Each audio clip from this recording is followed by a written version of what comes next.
I'm just going to say hi to everybody quickly and welcome Aaron and Christine. Thanks for pulling this together with Aaron. I look forward to it. It should be a great presentation.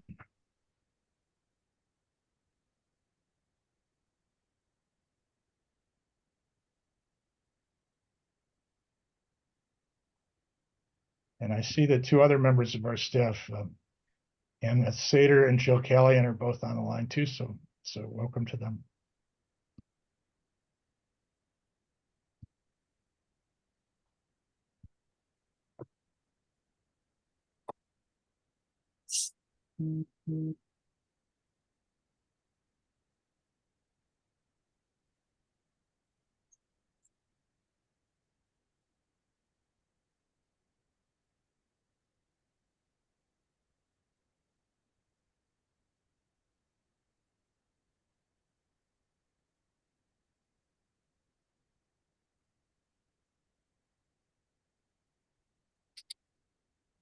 Okay, well, we can wait another minute or two here, and I am screen sharing the presentation, so I may miss as chat or any comments come in, but Matt or Anna, maybe let me know if we're seeing anything that I should look into the chat box as we're talking.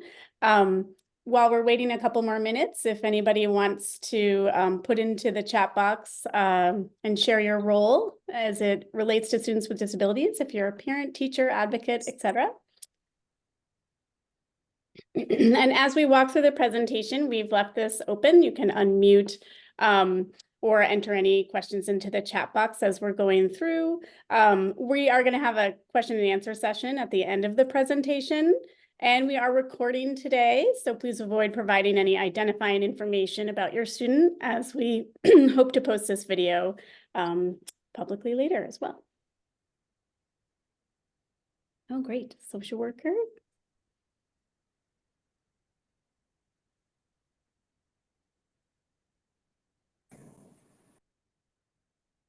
Wonderful.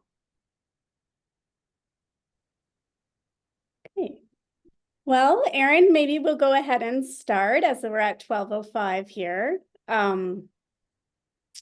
Today's agenda, we're going to walk through, we're going to introduce ourselves and then discuss some relevant special education laws, discuss a functional behavioral analysis, behavior intervention plan, advocacy tips for both. We'll touch quickly on student behavior and discipline policies, and then have questions at the end. Who we are. Erin, go ahead. Yeah, hi. So glad to have everybody with us today. My name is Erin Miller, and I am a licensed special education teacher, board certified behavior analyst, and educational consultant. I've worked in the field of education for over 13 years, and I focus on creating positive and inclusive environments for students. And I'm Christine Palmieri. I'm an educational advocate with Matt Cohen and Associates.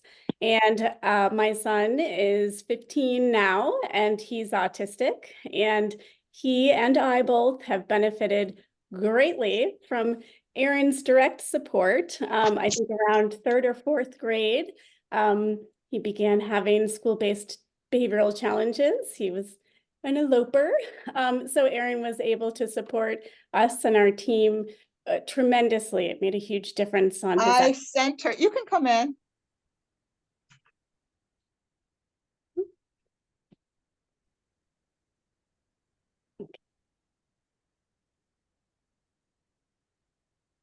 Yeah, so a little bit about how a BCBA can support you with your educational journey with your child. They can be really valuable members of your team when navigating behavior concerns in the home or the school setting. And a BCBA can assist by reviewing available data, documents, records to provide suggestions on goals and intervention. They can also conduct individual assessments of student behavior and offer insights and recommendations to enhance the learning environment. Guide goal development based on available assessment data to enhance academic progress, social skills, self-control, and interpersonal relationships, as well as attend conferences and meetings necessary to assist in the development of an IEP or behavior intervention plan.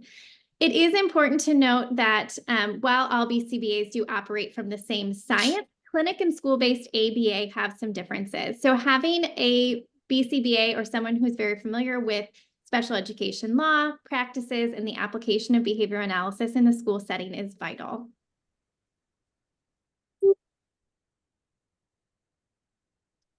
Some relevant special education laws are included here. Let me just make sure. Okay.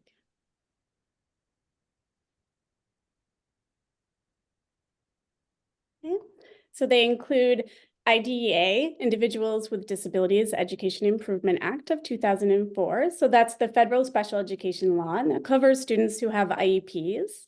Section 504 is covering students with 504 plans. We may talk throughout the presentation about FAPE. FAPE is the right for free and appropriate public education. It's a powerful legal right for students with disabilities. LRE, the least restrictive environment. So students with disabilities should be educated with non-disabled peers to the maximum extent possible. Special classes, separate schooling, or other removal of students with disabilities from the regular education environment occurs only if the nature or severity of the disability is such that education in regular classes with the use of supplementary aids and services cannot be achieved satisfactorily. We might talk a lot about LRE today because we see that sometimes students who have increased behavioral needs may be moved to a more restrictive LRE setting when it's not always appropriate. And then we have some information at the bottom here regarding laws related to student behavior. So if a child's behavior impedes their learning or learning of that of others, we can consider the use of positive behavioral interventions and supports and other strategies to address that behavior. And included in that is that districts are mandated to complete functional behavior assessments and behavioral intervention plans should they be concerned. And go ahead. I have the mute. There we go.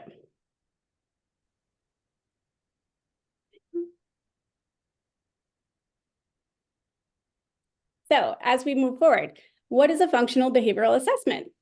An FBA is an assessment process that's designed to gather information about student behavior and identify the function of that behavior. So that includes academic, social, or emotional challenges that may be leading to the function of the behavior. And then the behavior intervention plan is the written plan that's informed by the FBA that details the strategies to improve or replace challenging behavior and respond to the student's behavior in a consistent, positive way.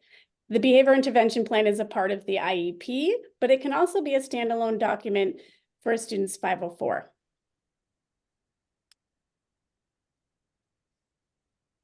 So the primary goal of a functional behavior assessment is to truly understand a behavior. The assessment will reveal why an individual engages in a behavior, the triggers and responses that make behavior more likely and cause it to be repeated, identify if there are strategies in place that are helping or hindering a behavior, and provide a guide for developing an environment that promotes acquisition of new skills.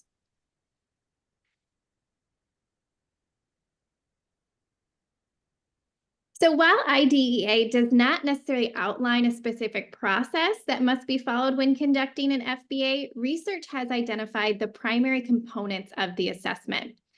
So direct methods are required when conducting an FBA, and those include direct observations of the student in their classroom environment.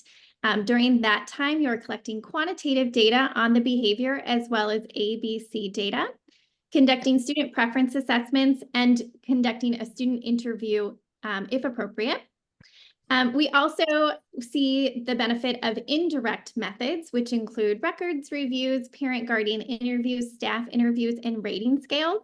And all of these together can help create a clear picture of challenging behavior and identify what skills need to be taught, and then also how we can replace some of those challenging behaviors with more appropriate positive alternative behaviors. And Erin, there's a question about the preference assessment, and I think that's a really good one. So should it always, should the data in the direct method always include the preference assessment? So it should. So anytime that we are looking to change behavior and teach new behaviors, we do know that reinforcement is one of the best ways to motivate a student to learn new skills. So identifying exactly what those students' preferences are within the school setting is extremely important in kind of setting up those learning environments for students. We do know that preference assessments or that preferences for students do change over time, and they can change day to day in the same way that our preferences may change day to day as well. So a preference assessment that's conducted in January of this year may not be as relevant in the next month or even the next week, but it's important to constantly assess those preferences. And if we're seeing that reinforcers maybe are no longer as valuable, or it's not something that the student is as motivated to work for or engage with, we need to update those preferences to ensure that we have the most up-to-date and valuable reinforcers for students.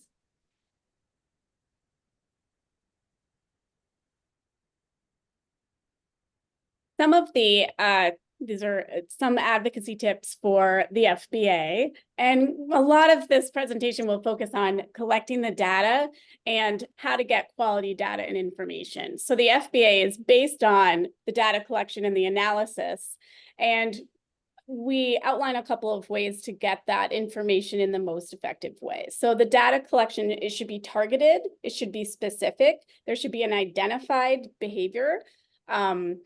The FBA requires direct observation of the student, also in the environment where that behavior is occurring, in order to best identify the antecedent and the consequences of the behavior, as well as why the student is experiencing that behavior itself. Sometimes school teams may look at retrospective or brief data collection, but it's less likely to produce accurate or meaningful information than allows us for analysis of the behavior and how best to respond to it. And when we're defining behaviors, so when we're identifying a target behavior, sometimes a school team may say that they're targeting non-compliance. Well, non-compliance is a fairly broad word. It's not a behavior. It might be a type of behavior, but we want to then define what does the non-compliance look like? Is the student having difficulty starting tasks? Is the student maybe refusing to put away a preferred item or shift from a preferred subject to doing work or math that they may not love as much? Or are they leaving the classroom without permission? My son would elope oftentimes when he was overwhelmed in the environment and he was missing a significant amount of instruction. And we always say, we continually kind of repeat that behavior is communication. The student is communicating something, and we want to make sure that we've identified what that is. So the functional behavioral assessment analysis identifies patterns which determine what's causing the behavior. And then the behavior intervention plan explains how to respond to those behaviors. So one important piece during this data collection window is the quantitative data collection. We always encourage teams to move kind of away from their, anecdotal notebooks and really look at hard numbers. Some of the most common quantitative data collection methods are going to be frequency, duration, and partial interval. And it really is going to depend on what exactly the school team is trying to measure when you're selecting a data collection tool. So frequency is just going to be the count or the number of times that a behavior occurs.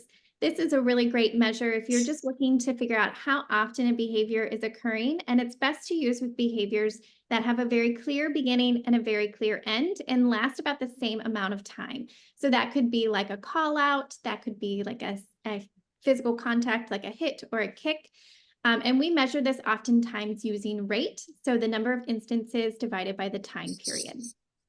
Duration data is also a common data collection method that's used, and this measures the amount of time that a behavior happens. So this is really great for behaviors that may vary, things like tantrums, elopement, and as long as they have a clear beginning and end. And this is obviously going to measure the time that a behavior is occurring during a specific time period.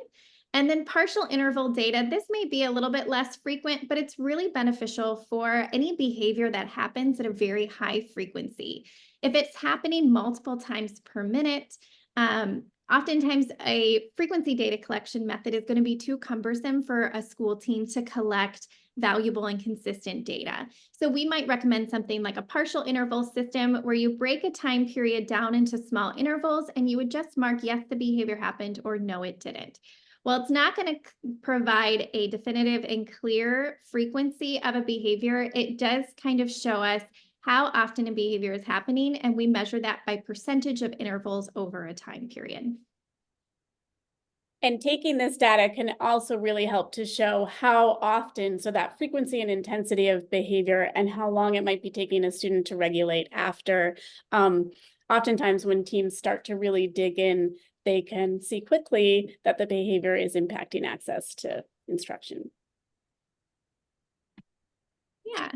We also want to look at that ABC data. So those ABC data will help us reveal patterns of behavior and help us determine exactly why a behavior is happening. So our antecedent behavior consequence data, we look specifically at the antecedents or the behaviors that happen immediately before a behavior. Now, this is not necessarily something that happens earlier in the day or the night before. So those could be things like factors like sleep, diet, arriving to school late, or social conflicts. While these are taken into account, when we are trying to understand behavior, we are really focusing on the trigger or the event that occurs immediately before a behavior happens when we're collecting this type of data. We also want to look at consequences. And this format, we are not necessarily determining consequences as punitive measures, but just the events that occur immediately after a behavior happens. So this may be things like, does staff move closer to the student? Is an activity removed? Is the student removed or taken for a walk? Is there some sort of reprimand, redirection, or praise provided in response to a behavior? Erin, can I ask a question about that? Sure, yeah. With some frequency, we have clients who report things like that their child was having an adverse reaction to medication or going through a medication change. And I'm wondering how what you just said incorporates that type of non-immediate background item, because my experience is that oftentimes the schools dismiss that as a variable that shouldn't be kind of taken into account when in fact it may be very significant in terms of the child's behavior, and the immediate trigger may not be all that relevant if the situation is really driven by this external factor that was either ongoing or maybe just a single episode, but nonetheless outside of that immediate moment. Yeah, so those would be like the setting events. So things like diet, sleep, medication changes, those would all be factors that we would definitely want to consider when we're looking at behavior and truly trying to understand behavior. We know that when a student starts a new medication or there's inconsistency in taking medication, that we can see ups and downs in the student's behavior. So that's definitely a piece that we would want to consider. I would always recommend collecting data on behaviors that are happening during those time periods of transition with medications or other large transitions within a child's environment. And really using that to kind of inform, is this a short-term effect to behavior, or is this a long-term effect in something that we really need to program for? I also would recommend that anytime that you have a medication change, that those data are collected and shared with the family so that they can share along to the pediatrician or to the child's medical team, so that they can really see how that behavior or how that medication is impacting behavior within the school setting. Sometimes those medications need just kind of a honeymoon period to kind of level out and support students more effectively. But sometimes we do see drastic changes in student behavior, and we understand that that medication may not be the most beneficial for that student at that time. And so the school team, as well as the medical team, need to use that data to make the decisions on how to move forward most effectively with the student. There was a kid who I recently consulted for, and he's a very little guy, and he had been put on a growth hormone. And they saw, an increase in behavior, things that, typically would not have set him off. He was struggling with significantly and having large meltdowns in response to that. So we collected data for about 2 weeks, and really after 2 weeks, after that growth hormone was provided to the student, it really leveled out and the student became successful again. So no changes were needed to that student's medical plan, but we were monitoring that and providing updates to the parents so that they could make the best decision for their child with their medical providers. And, there's a, a question in the chat, and this is really important. So it's more, focused on the school-based team. Erin supported a friend of mine. Her son was having fairly intense behavior in the school setting. And I think it was really important. I remember my friend mentioning like, oh, well, we've changed the stimulant medication a little bit. We've changed the time that I'm giving it to my child during the day. And if we look back, I feel like that had an impact on an increase in behavior and sort of irritability, that if the team had given it a little bit more time and understood that, I don't believe, so I think the comment is more, it's very important for families to share what medications and any changes in medications as well with the school team. So the school team can be aware of that. It's obviously common practice, I believe, for on the more clinical side of things, but sometimes we'll find that families are just either not thinking that it's important or forgetting, or just not letting a school team know that there may have been some medication changes that could impact behavior. And feel free to unmute Lisa. I saw your question. I'm not sure if that somewhat answers it. But we can also address that at the end of the question answer too. I was just bringing it up because as a school team, and to your point, and I appreciate you making it, often families don't tell us there's a med change. Often we notice a change in our behaviors or the behavioral data, and we're calling the family and saying, we're just curious if there's anything going on or anything changes at home that you might be able to share with us that might account for the things that we're seeing at school. So I really appreciate you bringing that up. I guess my question was more to Matt's comment, if it made it sound like it wasn't common practice for school teams to take that data when a med change is known. And I guess for my schools, that is common practice. And so that was more where my question was coming from. Yeah, I think it really just kind of depends on the school team. I think, I don't know if we can say like, yes, it is common practice or no, it's not common practice, because I think each school and each district to do things a little bit differently. But I would say it is best practice to always, collect any data when we see a new behavior, talk with the family and try to figure out if there's something differently happening in the home or if there has been a med change that hasn't been communicated, so that you can really have a clear understanding of maybe why that behavior is happening or why that behavior has increased.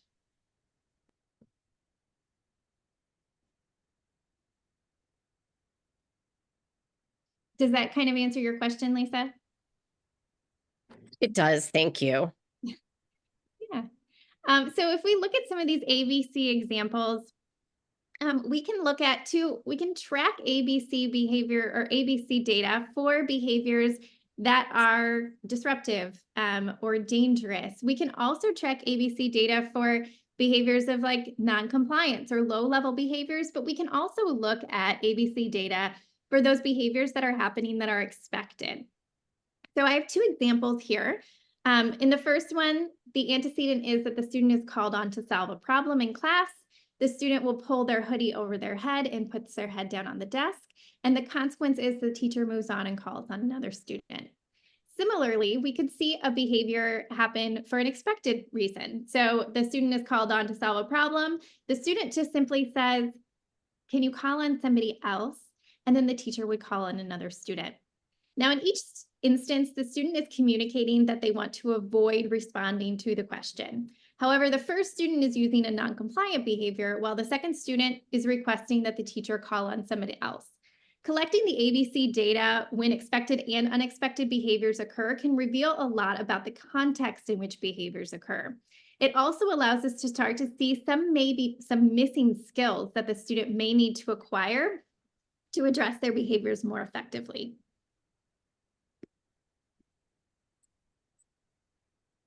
So on this slide, we've included a sample ABC data collection sheet. I prefer this checklist form over like a narrative form, just for ease of implementation, especially if a student has multiple service providers that are maybe coming into the classroom or pulling them for different services throughout the day. It just allows for some consistency in data collection, and it makes it really easy to start to analyze and reveal patterns of behavior.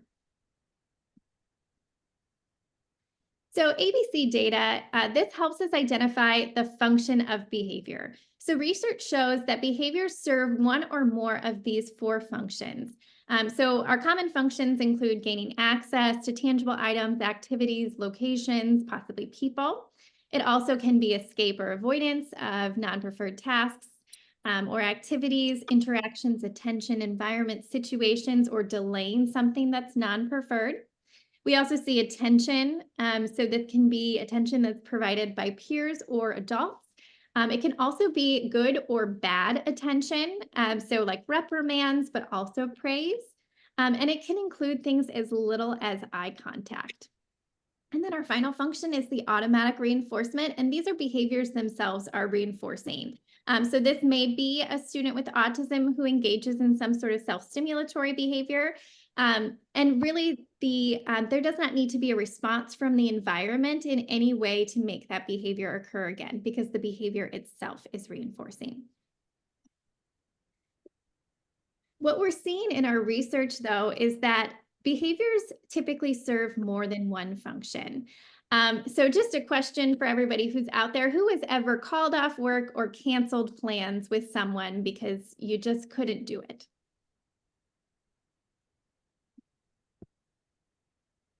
And if you've ever called off work or you've canceled a plan, did you ever just sit there satisfied with the escape? And you just spent the rest of the time just sitting there and not engaging in any other preferred activities? Typically not. A lot of times we would maybe cancel plans or call off work, and we would watch junk TV, eat snacks. Maybe we go out for lunch. Maybe we go shopping. Maybe we even take a nap. So we are using one function to then gain access to other preferred activities. So oftentimes we see that instead of looking for one single function for behavior, so something that is escape or avoidance, gaining access or attention, we should be looking at all the functions and really developing a plan that addresses any function that may contribute to this behavior. We also have to consider other factors that are contributing to behavior, like knowledge deficits, skill deficits, and performance deficits. We're moving a little bit away from just kind of extinguishing and reducing behavior and really looking for the skills that the student is lacking that need to be increased or acquired to help them engage more effectively in the school setting. We also need to look at how do we modify the environment? How do we arrange the environment so it's more effective for students and possibly eliminate some of those triggers that may be more difficult? This could be actual environmental arrangement. This could also be things like how are we presenting tasks to students? If we know that a specific task is very difficult for a child, maybe we modify the way it's presented. Maybe it's chunked. Maybe somebody sits with them to walk through the expectations. But how are we creating that environment and modifying that environment to reduce the likelihood of those behaviors? We need to make sure that we are looking at the function of behavior and really looking at every function that may be contributing to that behavior, that we are not inadvertently reinforcing any behaviors.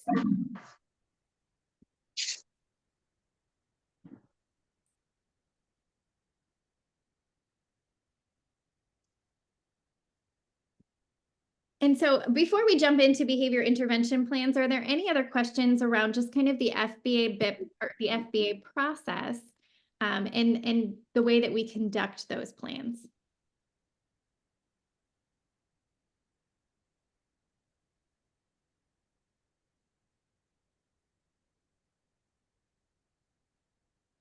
All right, I guess we can move on to the BIPs then. So does a student need a 504 or an IEP to get an FBA BIP? So I think that kind of depends a little bit on the district. Typically, a student would need to be referred for special education services to receive a FBA or a BIP. But I know that some school districts are doing these kind of as a tier 3 intervention under the MTSS process. So I would ask your district MTSS director or your special education director to see kind of what practice they are using. I don't know if any attorneys on the call have any information regarding that. Yeah, I can speak to that. There's nothing that bars a school district from conducting an FBA or a BIP without a child having a 504 plan or an IEP.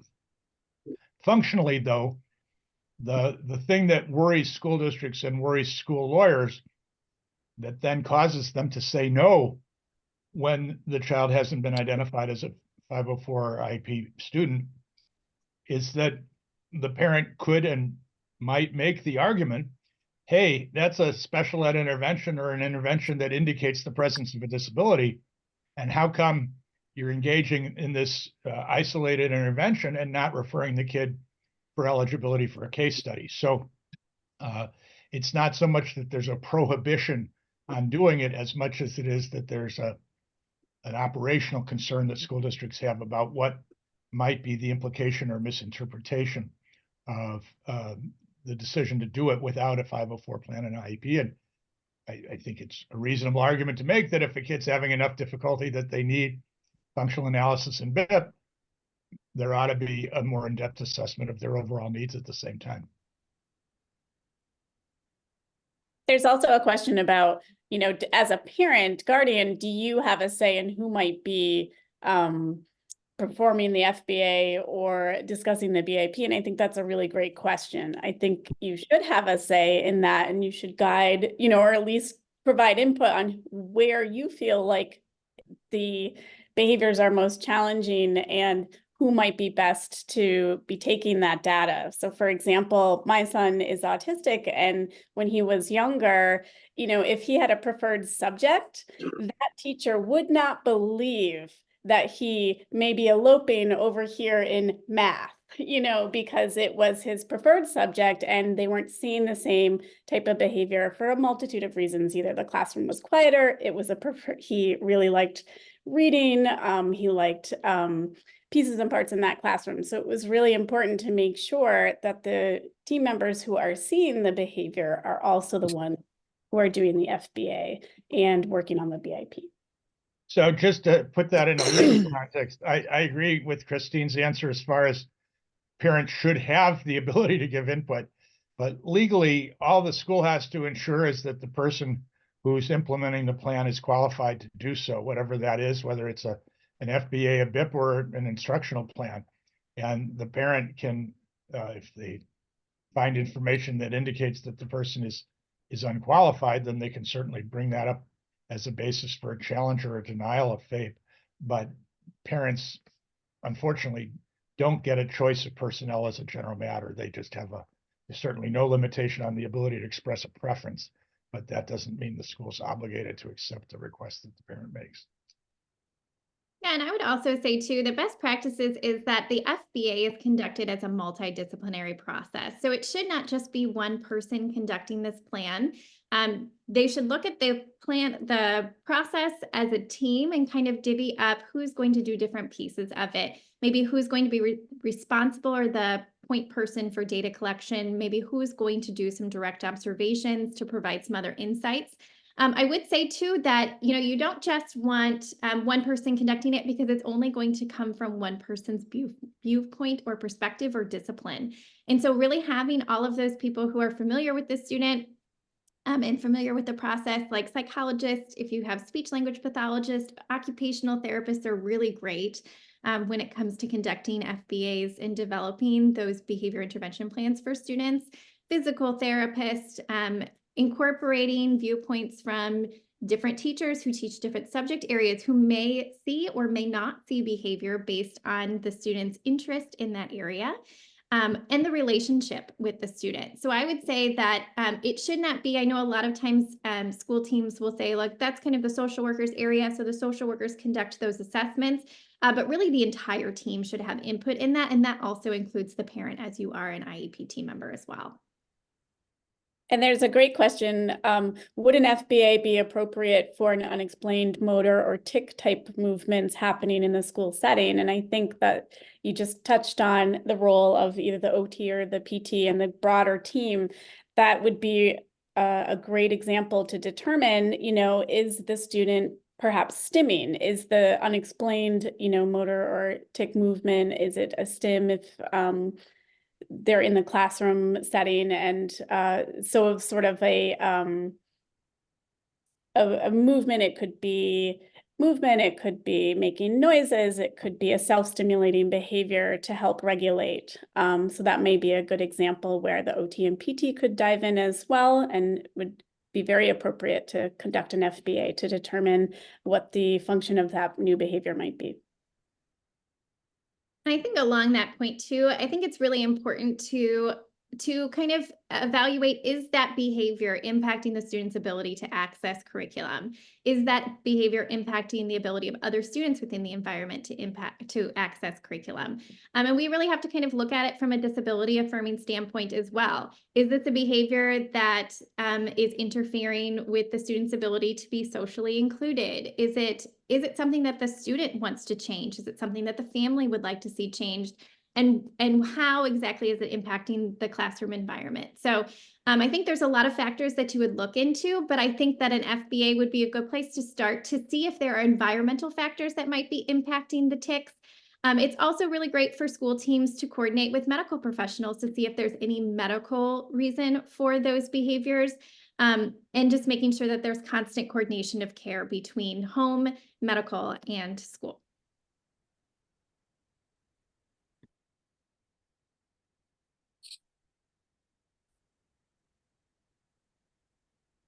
All right, so to dive into the behavior intervention plan. So just because, I guess there's a little note, just because an FBA was conducted does not always mean that a behavior intervention plan is warranted. There are definitely those instances where a consent is provided for an FBA, the data are collected, and it's determined that the behaviors maybe are not discrepant from their same age peers. Or that the behavior is not happening as high as frequency as they had originally suspected. And so a behavior intervention plan may not be warranted. But in those cases when a behavior intervention plan is warranted, this is going to be the plan of how we're going to proceed with a behavior intervention. How are we going to teach new skills to the student? There should be a bit of a mindset shift in that this is intervening or trying to eliminate a behavior, and this is kind of shifting over towards this is a teaching plan. And we really want to include a couple different components when we develop these intervention plans. They must include antecedent strategies, which can range from environmental arrangements, reducing triggers, modifying the presentation of tasks, and establishing positive relationships. I think one of the most important factors to always consider when you are conducting an FBA and really starting to dive into developing a plan is who is a trusted adult within the environment. We know that compliance is going to be built on a foundation of trust and respect. And so is there that relationship between school staff and the student? And if not, how are we going to establish that relationship? We'll see much more efficacy with our interventions and our supports and our attempts to teach new appropriate skills if there is a positive relationship between the student and staff members who are interacting with them. We also want to make sure that we're looking for those replacement behaviors and ways to teach new, more appropriate skills to get needs and wants met, as well as having a solid foundation for responding to behavior. And we want to make sure that there are strategies for responding to appropriate behaviors like reinforcement, praise, and we also want to make sure that there are ways for us to redirect and promote the replacement behavior and prompt more appropriate alternatives as well.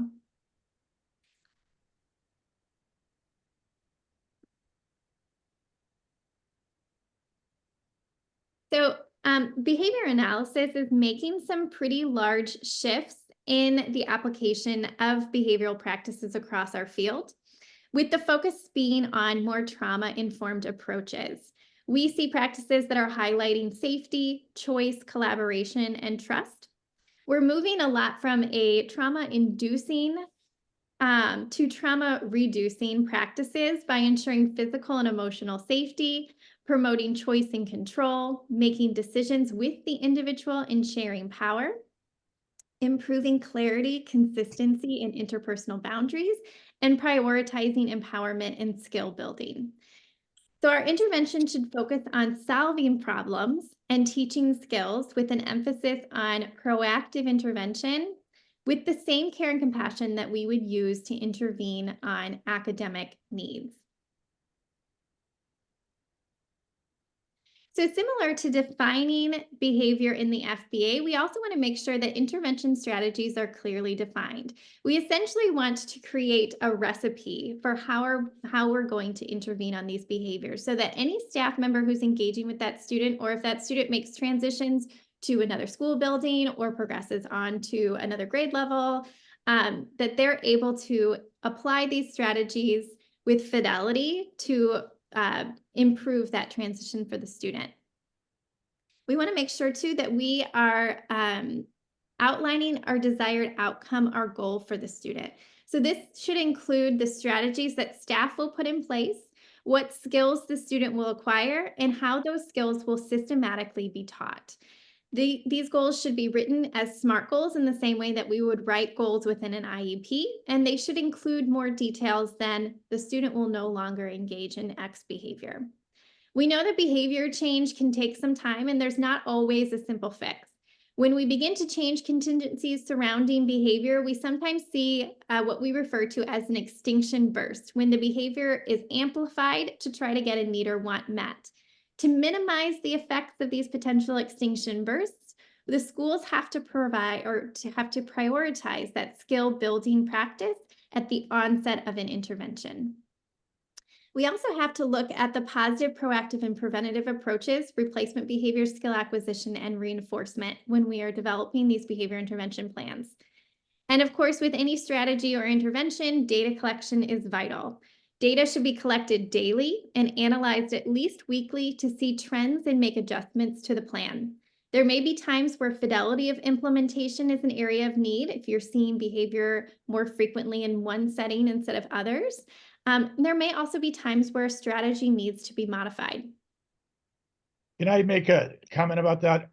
The couple of related points, actually. One is just the importance of stressing that any consequence or reward structure should be immediate, not remote in time.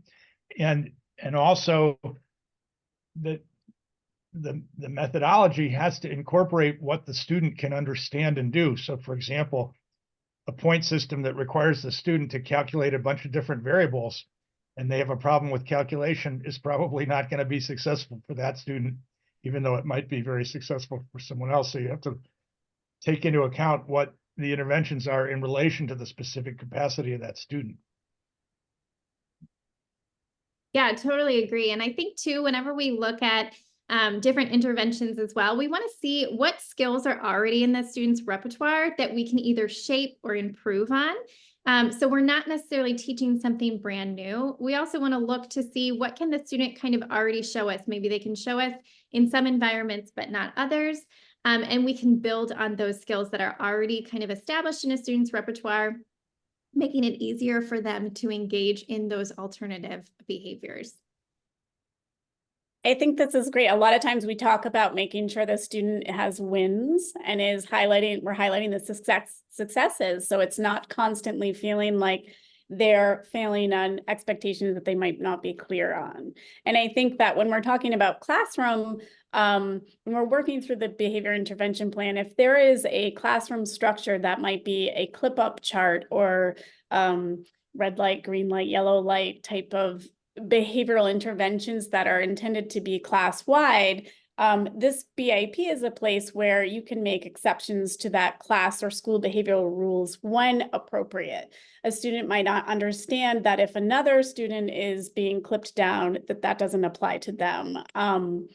I think that there are opportunities to discuss how to replace or supplement a class or school behavior system and make sure that you're focusing on a student-specific plan. And we always want to focus on positive behavior interventions and support. Consequent is not punitive or negative. We want to avoid removal from class.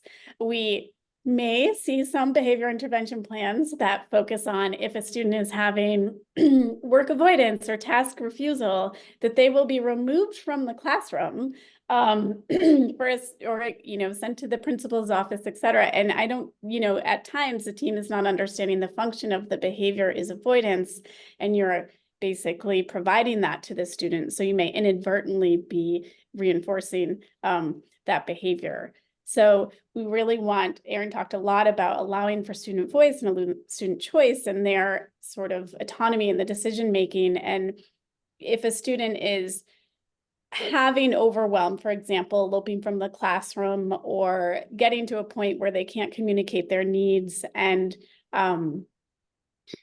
leaving the classroom and missing instruction, we want to make sure the student is allowed and taught the skill to ask for a break or proactively change environments, or maybe even understand that they can take a break within the classroom instead of having to leave. We want to consider things such as planned ignoring, descriptive praise, but creating structure and routine is really important. And it's really helpful to involve students' family members in the creation of the behavior intervention plan and the training and sort of how the reward system, et cetera, may be implemented, because consistency across settings, consistent implementation at school and at home can really help the student generalize those skills throughout their day. And when we're creating the effective behavior intervention plan, updating the behavior intervention plan becomes really important too. So that's where encouraging feedback from the student and family about what's meaningful to them in terms of reinforcements, and avoiding any rewards that might not be motivating to them. And that's where we're continuously monitoring and adjusting it. So Legos might be motivating today, but incredibly boring by tomorrow. So it's important to make sure you're doing that preference rating and keeping an eye on that regularly. And if the plan, Erin touched on this earlier, if the plan is working today, but it's a failure tomorrow, it's not because the plan itself stopped working. It's a dynamic, and the plan can be adjusted frequently to meet the student where they're at. And again, just repeating that we want to promote all small successes and reward those successes and build towards teaching the new skills instead of eliminating the behavior focus. And Erin touched on this really well. A behavior may increase before it is extinguished. So it's important to be patient and consistent, and important to help teams know that that might be something that they see as they're working with a student. So we talk sometimes about building that behavioral umbrella, using the IEP process to clearly identify a student's behavioral needs, identify areas for skill acquisition, building into the IEP a hierarchy of positive behavior supports and interventions, and writing behavioral goals. Sometimes we might see a really great FBA and BIP done, but the behavioral goals are not there. So they're not included in the IEP itself. So we want to establish the goals for the desired behavior skill and consider what other related goals may be needed. So that's independent functioning, social speech and language. And oftentimes self-advocacy is an important skill that students require. So, and again, just reiterating to make sure that the IEP team has the baseline data required to determine the reasonably attainable short-term goals that eventually lead to achieving the longer-term goals. So benchmarking appropriately. And I think that it's always important to build in training for staff about the student's disability and about what interventions work best for that student. And to remember, the IEP should include supports for the staff as well as the student. Finding a trusted ally within the school is always helpful. And, unfortunately, schools will can default to disciplinary or punitive consequences. And that's why we're really trying to build and set a plan in that hierarchy of non-punitive interventions. before punitive or exclusionary is reached, if ever. Sometimes staff, we want to try to anticipate any emergencies or crisis situations for a student and walk through a crisis plan of what might be done if and when that happens. And we're promoting safety for all regularly. So student discipline, we could have a whole webinar just on student discipline. And at the end, we're going to share some resources. And we do have a prior webinar done, but special education students can have extra protection for discipline in some cases. And if a student is eligible for special education, there may be different rules that apply for them for how, for example, the student code of conduct would be implemented or how school-wide policies may be implemented. If a student is not eligible for special education and they're experiencing an increase in behavioral challenges at school, a family can request a special education evaluation. If a student is eligible for special education and they're experiencing an increase in behavior in school, if the parents are being called to pick up the student, or if you're regularly getting incident reports, et cetera, or if the team starts to talk about a safety plan, you should ask, does the student have a behavior intervention plan? And if they don't, you can request that the team do an FBA and request an IEP meeting to either discuss adding a behavior intervention plan, or if the student already has a behavior intervention plan, oftentimes you may have to call a meeting to update it and or complete an updated FBA. And I think on that point, oh, sorry, Christine. Oftentimes, if we are identifying that a student has special education needs, or we're identifying that an FBA BIP is necessary, oftentimes punitive consequences or student discipline are not going to be beneficial in response to intervention. And so if we've identified that the student has a deficit in this area with this particular behavior, we want to look for more opportunities for skill building and skill acquisition and teaching new, more appropriate behaviors versus using kind of those standard disciplinary codes that we often see in student codes of conduct. And again, kind of going back to the fact that these behavior interventions are going to be highly individualized and they're based on the functions of the student's behavior. Student codes of conduct typically don't take functions of behavior into account, and so it can sometimes make the behaviors more complicated or worse.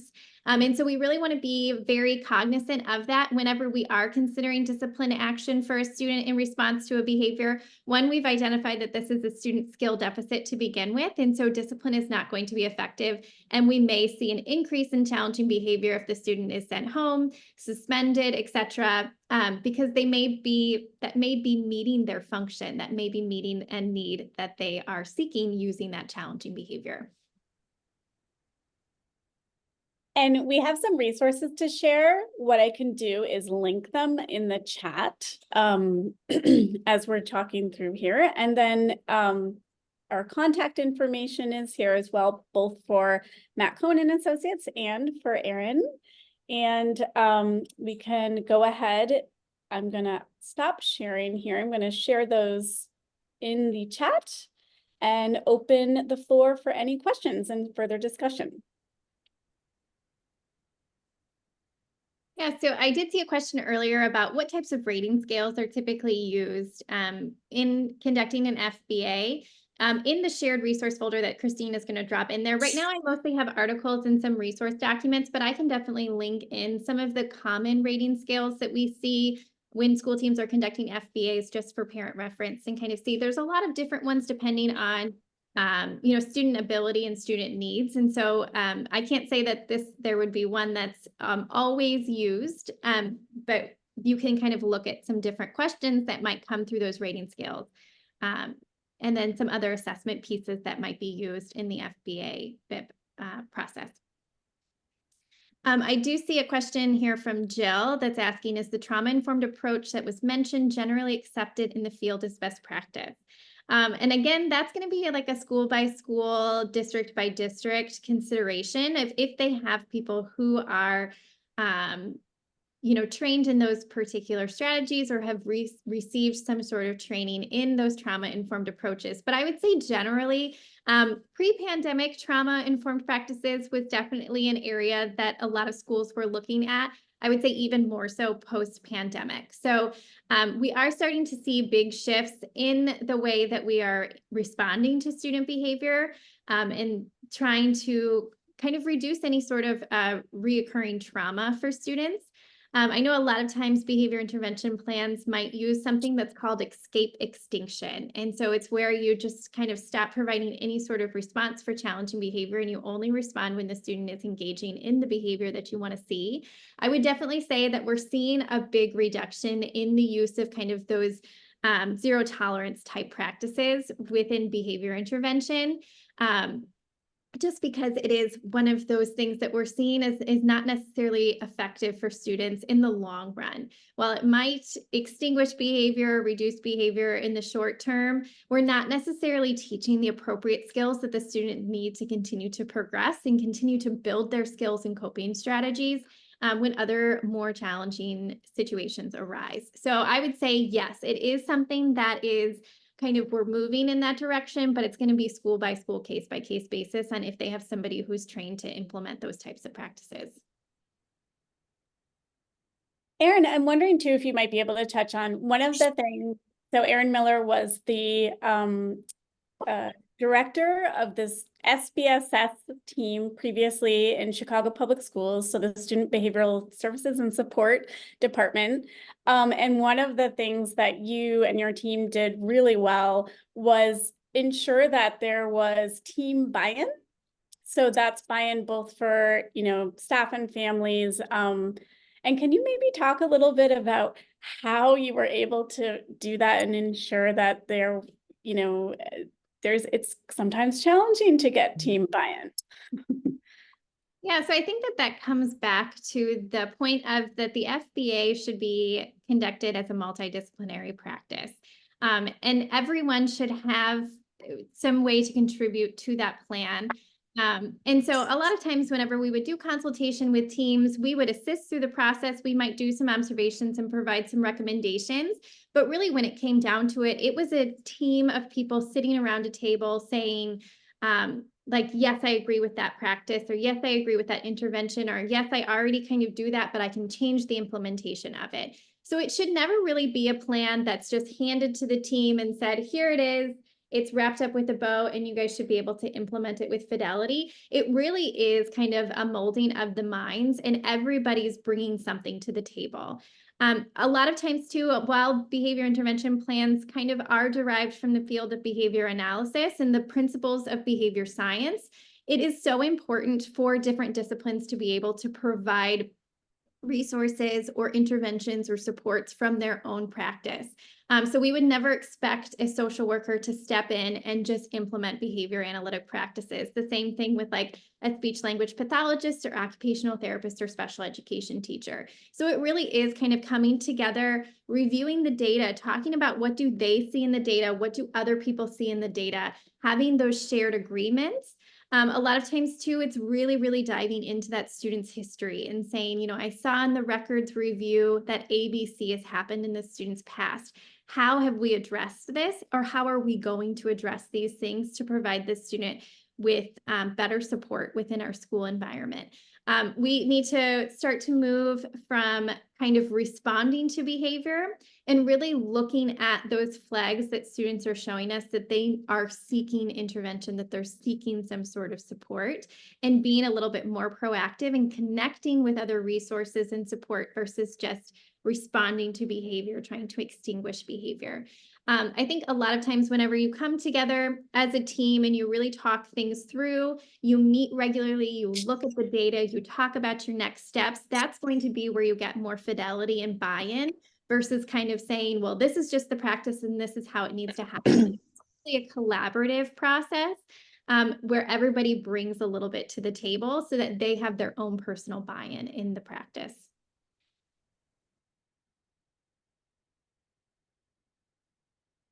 I wonder if I could ask a question. So I've been to a variety of IP meetings, read a lot of FBAs, BIPs, and they're all wildly different. And I'm curious from your experiences, what are the common flaws in FBAs and BIPs in particular that you find yourself advocating for change? I'd say probably the first one is really understanding what to do with the data after you have it. I think everybody knows how to collect data. Everybody knows how to collect frequency data, but not everybody knows how to interpret it and really start to peel it apart and truly understand what the data is telling us. So I think better data analysis to kind of inform our decisions moving forward is an area of need just kind of across the board. I think too, making sure that all of our strategies are related to that function. Now, we know that there's a big shift in identifying that behaviors don't necessarily serve one function. So it's a little bit harder because we really have to start to look at any function that can be contributing to a behavior. But a lot of times we'll see just very basic bland strategies put into a plan that maybe don't necessarily address the function. So I know Christine mentioned this earlier, maybe if the student is trying to escape, then the response is anytime that behavior occurs that they're going to call the security officer and the security officer is going to remove the student from the classroom, or they'll get a discipline referral to the office. We know that if the student is trying to escape, then that is reinforcing the behavior. So we have to go back to a lot of skill acquisition and really looking at what skills is the student missing and how can we start to build those more effectively. I think another piece that we see as an area of need for the behavior intervention plan is that sometimes there's far too many strategies listed in the plan. So we can see plans, and I know we see this with IEPs too, where IEPs are exceeding 70 pages, 80 pages. And there's just way too much for somebody to be able to do with fidelity. I think really, really drilling in on a couple solid function-based, evidence-based strategies and implementing those with fidelity are going to produce a much better result than having just a library of interventions that they're going to attempt. And I think too, whenever it comes to implementing those strategies, I think you can write a beautiful plan, but if it's not implemented with fidelity, we're not going to see progress. So I think similarly too, when it comes down to that staff training or it comes down to actual implementation of those plans, really focus on one or two strategies that you're going to implement first. What are your highest need priorities? What are the skills that the student needs right now, tomorrow? And really drill those down and then kind of do it in a phased model where you start to build on those strategies over time. It will allow for monitoring of fidelity. So if there's a staff member that's really not implementing consistently, and we start to see breakdowns during a certain time of day, we can really zero in on that time period and support them most effectively. But it also allows us to really be able to evaluate what strategies are going to be most effective for the student. If we've implemented something for 2 weeks, 3 weeks, and we're not seeing progress, we need to go back to the table and discuss a better strategy for that student. And that's really where it comes back to being able to look at that data with intentionality and really being able to break it apart and see what that data is telling us so that we can continue to make those modifications and adjustments to plans. I think another piece, and now I feel like I'm rambling, but I feel like another piece that we often see is that behavior intervention plans are put in place in like October, and then we don't revisit them until next October. These are living, breathing documents in the same way that an IEP is. If a goal is not being met, if a student is not making progress, we need to revisit the plan. If we don't see progress by December or January, we need to go back to the drawing board and really start to evaluate the strategies that we're implementing, the consistency in which we're implementing, and go back and see what we need to revise or what we need to modify to accommodate the student more effectively. Yeah, we may see often a phenomenal behavior intervention plan, an FBA that was done really, really well, but they're not connected to the goals in the IEP well. Either there are not behavioral-based goals, skill-based goals, or those goals are not benchmarked in a way where we could really be identifying if the skill is being achieved. And, we also might see, listing in the BIP of accommodations or modifications, but it's not in the IEP document itself. So if the, student then loses the BIP at some point, it's sort of just poof, gone. So we also want to make sure that there's carryover of that information in a step down. And so it's included in, all of those resources are included in the IEP document, whether it be goals, accommodations, modifications, etc. Great, thank you. And we can continue with questions. I had one question for Erin myself. I think sometimes we are seeing a lot of behavior intervention plans for school refusal, and it will just say school refusal as the target behavior. And I think that's a really challenging one to navigate appropriately. And if you had any advice on how that might be best.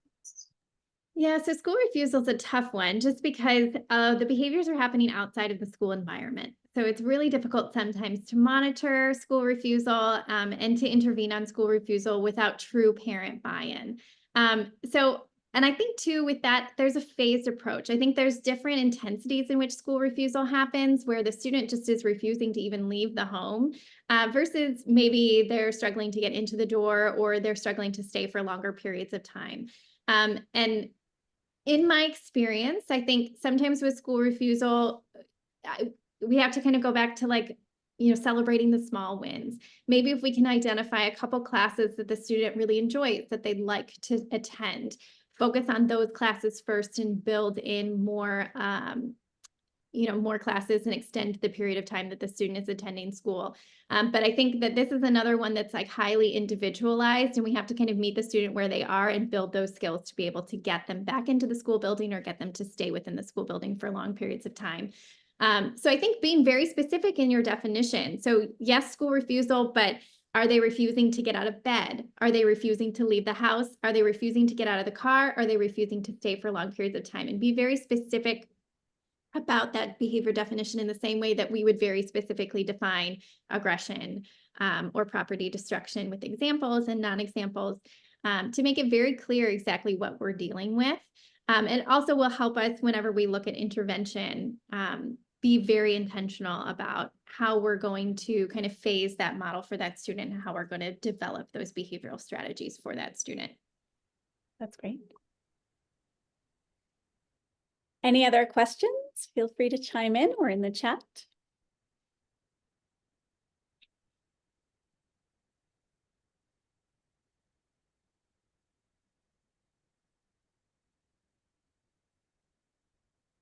This has been really great. I think that it's also, I'm pleased to see the sort of the trauma-informed approach to behavioralism, and working with students. And sometimes we do have some families who are very concerned about the approach to behavior, and it might be different than what they might do at home. So team and parent, family, guardian training as a whole together has been really positive, been really great to see a good movement towards that. So, and then also we are going to be sharing this webinar and the links.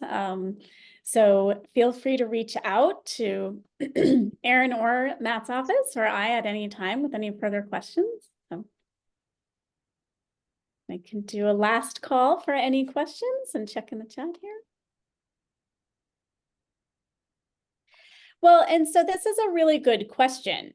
When a student has a behavior intervention plan, but they don't have behavior goals in the IEP, can you be held liable? Is the team responsible for the BIP for not working? And I think that, so that's maybe a good example of how the behavior intervention plan is a separate document from the IEP goals, however, that they have to be connected. So Erin, that would be a good question. So if you have a behavior intervention plan, but you don't have any goals for those skills. Yeah, and it really kind of, and then this is another thing where practices vary very differently from district to district, school to school, and the templates that FBAs and BIPs are put into. There's not a way to kind of progress monitor with like IEP report card goals and things in the same way that we do with IEP goals. So we do always kind of recommend having those replacement behavior goals or skill acquisition goals or social emotional type goals, independent functioning goals that are directly tied to that behavior intervention plan reflected within the student's individualized instruction plan as well. Because oftentimes our IEP systems don't generate specific goals to target the reduction of those behaviors. But I would say if a behavior intervention plan is put in place, that is a legal document, and schools are in fact liable for the implementation and the progress within those plans. If you're not seeing progress in those plans, we need to revisit the plan. In the same way, if we have gotten through an IEP report card update with a specific goal, if we're not seeing progress, we need to go back and revisit it. And so, yes, I would say, even if there's not a way to kind of report out at those regular scheduled times, I would still say, yes, that the school team would still be responsible for the implementation and progress associated with that behavior intervention plan. And the next question is, can 504 plans attach FBA BIP, or can only an IEP? So you can have a behavior intervention plan with a 504. And I would hope that the accommodations and modifications listed within the 504 also reflect the behavior intervention plan. And, that's where for us in our office, we typically then start asking a lot of questions to see, does the student need an IEP instead? Do they need goals? Do they need specific instruction to, gain those skills? So.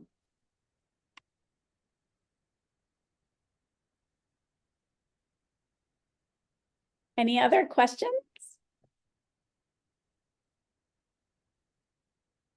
Thank you, guys. This has been great. Well, hopefully everyone can stay warm. And again, please feel free to follow up if you would like any more information or have any more questions. Thank you, everyone.